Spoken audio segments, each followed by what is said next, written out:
کہ بڑے پیمانے پر زمینی بحری کارروائیوں کے لیے ماحول بنایا جائے، کیونکہ ایرانی تیل مارکیٹ میں آیا، تیل کی سپلائی پر عرب ممالک کا کنٹرول ختم ہوا، سعودی عرب کو 30 سال میں پہلی دفعہ $11 بیرل کم کرنے پڑے، جو ماضی میں کم کروانے کے لیے امریکی صدر جو بائیڈن خود بنفس نفیس محمد بن سلمان کے پاس جا کے منت کرتا رہا۔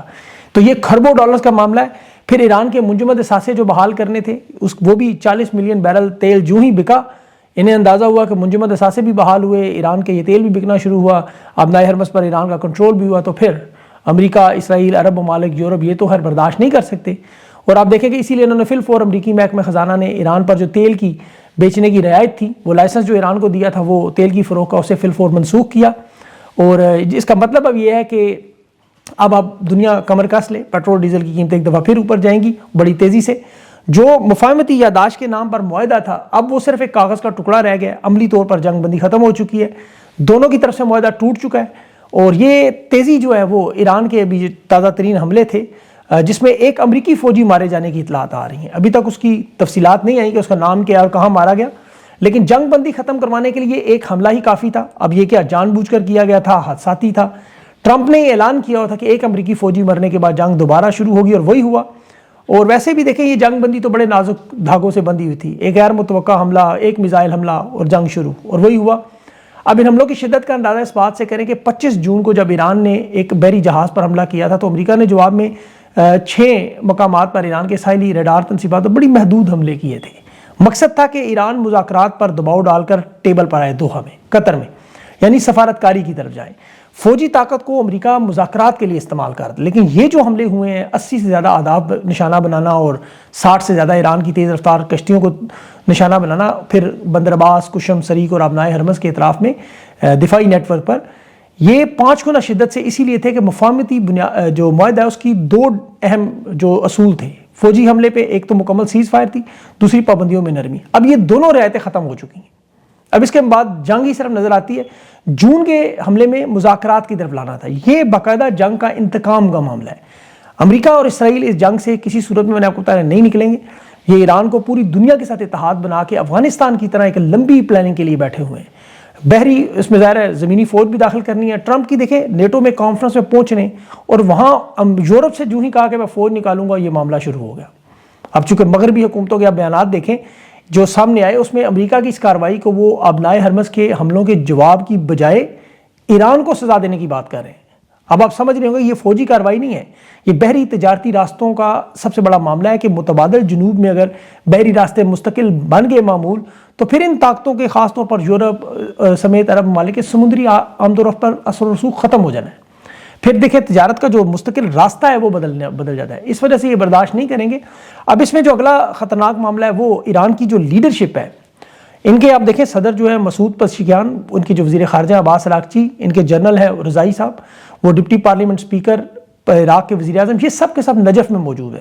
وہاں عراق کی اس وقت سڑکوں کے حالات ہے کہ ایران کی تمام فوجی قیادت، سیاسی قیادت موجود ہے، کہ شہید آیت اللہ خامنائی کا جنازہ بھی نجف میں ہے، جہاں لوگ بڑی بے قراری سے ان کا انتظار کر رہے تھے کہ آپ دیکھیں جنازہ جو ان کا ایئرپورٹ پہنچا، لوگوں نے سیکورٹی حصار توڑ دیے، تابوت کی طرف جس طرح وہ دوڑ رہے تھے۔ 25 لاکھ لوگ تو عراق کی نجف میں صرف ایک شہر میں، سرکاری میڈیا کہہ رہا ہے وہاں کا کہ موجود ہے، لیکن آزاد ذرائع کہہ رہے ہیں کہ 50 لاکھ سے زیادہ لوگ اس وقت نجف میں ہیں۔ یہ اتنا بڑا جنازے کا جلوس ہے جو 9 کلومیٹر کے راستے پر اس وقت وہاں نظر آ رہا ہے، اور یہاں ان کا جستے خاکی آج دوبارہ ایران بھی لائیں گے جہاں مشہد میں ان کی تدفین ہے۔ اور عراق میں یاد رکھیں کہ اس وقت 45 ڈگری سینٹی گریڈ گرمی ہے، جو محسوس کرنے والی 55 ڈگری آپ کہہ لیں۔ ان کے بڑے رہنما ہیں علی سستانی صاحب، وہ بھی 90 سال سے زیادہ ان کی عمر ہے، وہ شاید جسمانی اعتبار سے اس قابل نہیں ہے کہ اس جنازے میں شرکت کریں، لیکن اب یہ جنازہ مشہد میں آئے گا، وہاں حملہ دوبارہ ہوگا یا عراق میں دوبارہ ہوگا۔ یہ حملہ اس وقت کسی بھی وقت اسرائیل کی طرف سے یا تو عراق میں یا پھر ایران میں ہوگا، اور یہ لیڈرشپ کو اڑانے کی پوری کوشش کریں گے۔ اور اسی لیے دیکھیں ایران نے سپریم لیڈر مجتبیٰ خامنائی کو جنازے میں امامت نہیں کرنے دی، وہ جانتے تھے کہ جنگ ختم نہیں ہوئی۔ اب یہ جو اگلا معاملہ اس کے ساتھ جڑا ہوا وہ ظاہر ہے لبنان کا ہے، اور وہاں میں آپ کو پچھلے 3 دن سے یہ سچویشن بتا رہا تھا کہ انہوں نے مڈل ایسٹ کے حوالے سے ان تمام ممالک کو اکٹھا کرنا ہے۔ لبنان کی جو سرکاری فوج ہے، اسرائیل کی حامی ہے، انہیں استعمال کر کے، شام کو استعمال کر کے حزب اللہ کو غیر مسلح کرنا ہے، کیونکہ اگلے مرحلے میں ظاہر ہے 6 اطراف سے ایران اپنی پراکسیز نیٹ ورک کھولے گا، یمن، لبنان، فلسطین، عراق، شام سے، اب لبنانی صدر 21 جولائی کو امریکہ جا رہا ہے، جوزف اون، اور اسرائیل کا جو معاہدہ اس کے ساتھ ہے سرحدی معاملات کا، حزب اللہ کو غیر مسلح کرنے کا، یہ لائے عمل بنانا ہے، لیکن کس فوج کو وہ بلائیں گے یہ بڑا انٹرسٹنگ ہوگا۔ یہ آپ نے پوائنٹ اس پورے ویلاگ میں یاد رکھنا ہے کہ آج 11 سال بعد یمن میں بھی فضائی حدود جو ہے دیکھیں ایران نے آج توڑ دیا، وہ اس کا جو پابندیاں تھیں، اور یہاں براہ راست سعودی عرب کی حامی گروپ موجود ہے۔ یہ ذہن میں رکھیں کہ سعودی جنگی طیارے وہاں رن وے پر کھڑے ہیں، انہوں نے بمباری کی، ایرانی جہازوں کو دھمکیاں بھی دیں۔ اس جہاز میں جو ایران کا تھا، اس کی فضائی کمپنی مہان ایئر میں اندر لوگ تھے، وہ حوثیوں کا وفد تھا جو ابھی سپریم لیڈر کے جنازے پر آئے تھے، جنہیں ایران نے بحفاظت پہنچانے کا دعویٰ کیا تھا۔ اگر اس جہاز پر بمباری ہوتی یا اسے اڑایا جاتا تو سعودی عرب ایران کی جنگ شروع ہو جاتی۔ یہ بہت بڑا معاملہ تھا، اس میں امریکہ اسرائیل کی شرارت ہو سکتی تھی، لیکن شاید اس پر حملہ اسی لیے نہیں کیا گیا کہ حوثیوں کے پاس چونکہ باب المندب ہے، اور امریکہ ظاہر ہے یہ نہیں چاہتا کہ ابنائے حرمز کے ساتھ باب المندب کا معاملہ بھی ایک دم شروع ہو جائے۔ ایران نے ابھی تک اس کارڈ کو استعمال نہیں کیا، یہ ذہن میں رکھیں۔ وہ جب یہ محسوس کریں گے کہ ابنائے حرمز ان کے کنٹرول سے نکل رہی ہے، یا ان کا کوئی معاملہ 4 مہینوں میں جو ابھی تک نہیں ہوا کہ جنگ میں ان کا اپر ہینڈ نہیں ہے، وہ پھر باب المندب کا معاملہ شروع کریں گے۔ یہ ان کی بہت بڑی ظاہر سیاسی حکمت عملی ہے، جنگی حکمت عملی ہے، تیل کی ترسیلات کو روکنے کے لیے باب المندب ہے۔ ابھی فی الحال انہیں اس کی ضرورت نہیں ہے، اور اسی لیے ان کی لیڈرشپ جو ہے عراق کی سڑکوں پر آپ کو گھومتی ہوئی نظر آ رہی ہے۔ پھر اس کے علاوہ جو دیکھیں انہوں نے نظام بنایا ہوا ایران نے، وہ ابھی تک بڑی مضبوطی سے چل رہا ہے، ان کی جنگی حکمت عملی کامیاب ہے۔ دیکھتے ہیں اب اس میں ہوتا کیا، یہ اپڈیٹنگ ہے، میں آپ چینل سے جڑے رہیں، میں آپ کو بتاتا رہوں گا انشاءاللہ۔ پاکستان کے حالات کی طرف ہیں، اڈیالہ جیل میں خان کی کل ملاقات تھی، اور اس کی اب تازہ ترین تفصیلات آئی ہیں۔ اس میں سب سے پہلے تو بشرا بی بی کی فیملی کی اڈیالہ جیل میں ان کی بھابھی اور بہن کی بیٹی کی ملاقات ہوئی ہے، اور ظاہر ہے اس میں عمران خان کا پیغامات، ان کی صحت کے حوالے سے معلومات وہ ضرور بشرا بی بی کے خاندان کے پاس تو ہیں، وہ فی الحال تو وہ نہیں بتا رہی، ظاہر ان کی ملاقاتیں بند ہو جاتی ہیں، اور یہ کمٹمنٹ بھی اسی لیے تھی کہ کوئی پیغام باہر نہ جائے، اور ظاہر ہے وہ پیغام عمران خان کا پہنچ ہی جائے گا کسی نہ کسی طرح، کیونکہ اور لوگ بھی ملے ہیں۔ معاف کیجیے گا، بشرا بی بی نے بیرسٹر سیف کو بلایا، وہ جیل جانے کے لیے تیار بھی تھا۔ پیغامات کی جو تفصیلات ظاہر ہے وہ پھر اسی طرح ہی باہر آتی ہے، خیر اس میں نہیں اب جاتا۔ خان کی صحت کے حوالے سے دیکھیں جو پیغام ہے وہ میں کوشش کروں اگلے ویلاگ تک آپ کے سامنے رکھوں۔ اڈیالہ جیل کے باہر جو احتجاج کا معاملہ ہے، عمران خان کی رہائی کا معاملہ، اس میں دیکھیں عمران خان کی بہنیں ہر منگل کو جاتی ہیں۔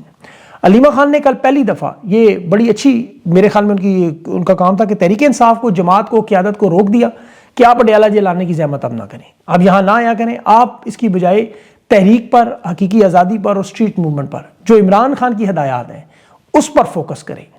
آپ اپنے نظریے کے مطابق جو عمران خان کے احکامات ہیں وہ مانیں، آپ یہاں جبری قید احتجاج کے لیے یہاں نہ آئیں، ملک گیر موومنٹ چلائیں۔ اڈیالہ جیل ہم خود بہنیں یہاں آیا کریں گی، جس طرح پہلے بھی ہر منگل کو آتے ہیں، اور عمران خان کا علاج ہو، ان کی قید تنہائی ہو، اسے ختم کروانے کے لیے بہنیں خود مہم چلائیں گی۔ یہ بڑا اہم معاملہ ہے، کیونکہ اب تک تحریک انصاف کے پاس یہ بہت بڑا بہانہ تھا قیادت کے پاس کہ جی اڈیالہ جیل جانے کی وجہ سے ہمارا فوکس تحریک کی طرف نہیں ہے، ہم اسٹریٹ موومنٹ اچھی طرح نہیں کر سکتے۔ ظاہر ہے اصل معاملہ تو آپ کو پتہ ہے، مرات ہیں، بلو پاسپورٹ ہیں، عہدوں سے چپکے ہوئے، جس طرح نون لیگ یا پیپلز پارٹی کے باقی ممبران پارلیمنٹ یہ کیوں پیچھے رہیں، شہباز سے ملاقاتیں کرنی ہے، محسن نقوی سے مفاہمت کرنی ہے، مطلب یہ اس کام میں لگیں، لیکن یہ کہتے ہیں ہم اڈیالہ جیل بھی جائیں، اسٹریٹ موومنٹ بھی کریں، تو ہم تو دیکھیں بڑے مصروف لوگ ہیں، اتنا وقت نہیں ہوتا ہمارے پاس، پھر صوبہ بھی چلانا ہے۔ اب عمران خان نے واضح طور پر 2 لوگوں کو، سہیل آفریدی اور جنید اکبر، ان کے ذمہ یہ کام لگایا ہوا تھا، باقاعدہ پیغامات دیے ہوتے کہ یہ اسٹریٹ موومنٹ، تحریک کو آرگنائز کرنا، لوگوں کو اکٹھا کرنا۔ خیبر پختونخوا میں 4 کروڑ 60 لوگوں کی آپ کو پتہ ہے آبادی ہے، منتخب وزیر اعلیٰ یہ ہیں۔ اب وہاں انہوں نے اسٹریٹ موومنٹ کے نام پہ ابھی تک صرف 60,000 لوگ تیار کیے ہیں۔ آپ سوچ سکتے ہیں کہ پاکستان کی سب سے بڑی جماعت، صوبے میں 13 سال سے حکومت، اور خان کے سارے دیوانے اور 60,000، مطلب یہ ایسے تو نہیں ہوگا۔ آزاد کشمیر کا معاملہ ان کے پاس ہے، بلوچستان کا معاملہ ان کے پاس ہے، معیشت کے حالات ان کے پاس ہیں، سب کچھ ان کے پاس ہے، تو یہ نہ ہو تو پھر تو ان کی 2 نمبریاں ہیں۔ اب خیبر پختونخوا میں اس وقت آل پارٹیز کانفرنس بھی ہو رہی ہے، بلوچستان اور آزاد کشمیر پہ ان کا بڑا لمبا سیشن بھی ہوا، اچھی بات ہے، وہ بھی بڑے اہم ترین ایشوز ہیں، اس پہ میں اگلے ویلاگ میں بات بھی کروں گا، لیکن ترجیحات ان کی، پہلا نقطہ خان کی قید تنہائی ختم کروانا، اور اپوزیشن کے پاس تو دیکھیں جو لوازمات کسی بھی اپوزیشن کو چاہیے، جو پاکستان کے حالات میں جس میں مہنگائی، بے روزگاری، امن و امان، معاشی جھٹکے، جس میں پاکستانی اس نہج پر ہوں کہ آپ جس سے پوچھیں، آپ یقین کریں کس سے پوچھ لیں، وہ کہتے ہیں اللہ ایک موقع دے، ہم فرانس، نیپال، بنگلہ دیش بنا دیں، مطلب لوگ انتظار کریں کوئی ایسا موقع ملے کہ چوروں، ڈاکوؤں، لٹیروں کو پرامن انداز میں ان کے سیاسی انجام تک پہنچائیں، جس طرح اللہ نے فرعون کو سمندر میں پہنچایا، نمرود کو مچھر سے پہنچایا، تو ان کو تو انجام تک پہنچانے کے لوگ بےقرار ہیں، کیونکہ انہوں نے عوام پر ظلم اتنا کیا، آپ اندازہ کریں۔ اب تحریک انصاف لیکن ایک ایسی قیادت ہے جن کے پاس پلیٹ فارم ہے، جن کے پاس لیڈرشپ ہے، جن کے پاس لوگ ہیں۔ یہ انتظار کس بات کا کر رہے ہیں؟ کیونکہ ابھی تو 28ویں ترمیم میں دیکھیں ان کے پاس ابھی جو بل اپریل میں پیش ہوا اس کی انہوں نے تیاری کی ہے. یہ ایران کی جنگ کی وجہ سے سارا معاملہ رکا ہے 28ویں ترمیم کا. یہ فیلڈ مارشل کی صدارت وغیرہ یہ اور شہباز شریف یہ آپ کو پتہ ہاں نہ میں مصروف تھے. اور پھر اوپر سے علی ڈار کا جو معاملہ آیا جس پہ میڈیا نے ان کے صحافیوں نے نون لیگ کی قیادت پر وہ دباؤ ڈالا کہ یہ نواز شریف تھوڑی بہت 28ویں ترمیم اور صوبوں پر ہل جل کر رہا تھا. پیپلز پارٹی بھی تھوڑی بہت ناراض تھی جسے گلگت میں حکومت دے دی گئی, آزاد کشمیر میں بھی حکومت دے دی جائے گی, استحکام پارٹی کو بھی تھوڑا بہت بیچ میں, نون لیگ بیچ میں تھوڑا سا وقتہ ڈال رہی تھی, تھوڑی سی رکاوٹ کرنے. اس کی وجہ یہ تھی کہ پنجاب کے حصے ہونے ہیں, مریم نواز اور شریف خاندان کی طاقت ختم ہونی ہے.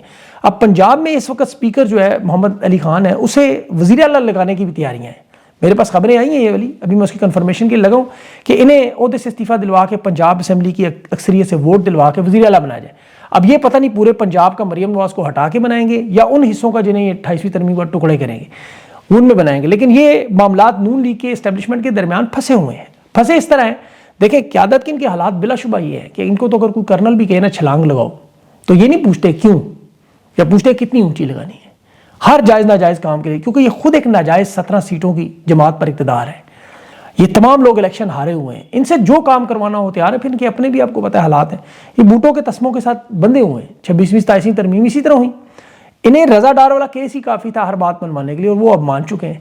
اب چونکہ ایران کا معاملہ دوبارہ شروع ہو چکا ہے 28ویں ترمیم میں, یہ شاید پھر ایک دفعہ پھنس جائے کیونکہ ہاں نہ والے پھر جہاز پکڑیں گے اور دوڑیں شروع ہوں گی اور امن کے دائی اور وہ وغیرہ سارا ڈرامہ.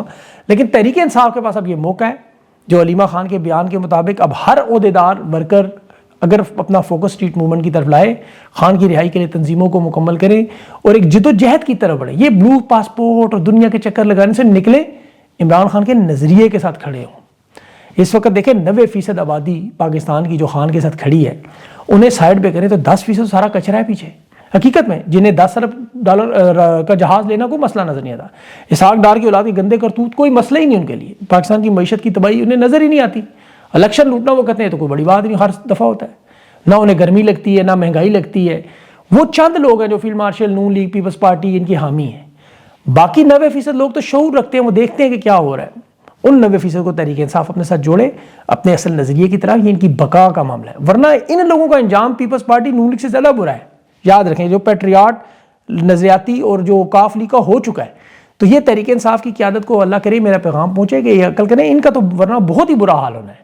یہ بیچارے تو نہ 3 میں رہیں گے نہ 13 میں رہیں گے. یہ پیپلز پارٹی نون لیگ تو پھر مخالفت میں ہے, تو وہ تو اس دفعہ بھاگیں گے, اگلی دفعہ پھر کوشش کریں گے. یہ کہیں بھی نہیں جا سکیں گے. یہ پرویز خٹک کی طرح ان کا حال دیکھ لیں, محمود خان کا دیکھ لیں, جہانگیر ترین کا دیکھ لیں, یہ پوری لسٹ ہے پوری. تو اس لیے ان لوگوں کو سوچنا چاہیے کہ یا تو ایک طرف کھل کے آئیں سامنے, یہ بیچ میں 2 نمبریاں نہ کریں, اور حقیقی معنوں میں اپنے نظریے میں اپنے عمران خان کے جو ان کے احکامات اس پہ جڑیں. اللہ پاکستان میں اپنا رحم و کرم کرے اور اس کے حالات جو ہے وہ بہتر کرے, اور مجھے اگلے ویڈیو تک کے لیے اجازت دیں. اللہ حافظ.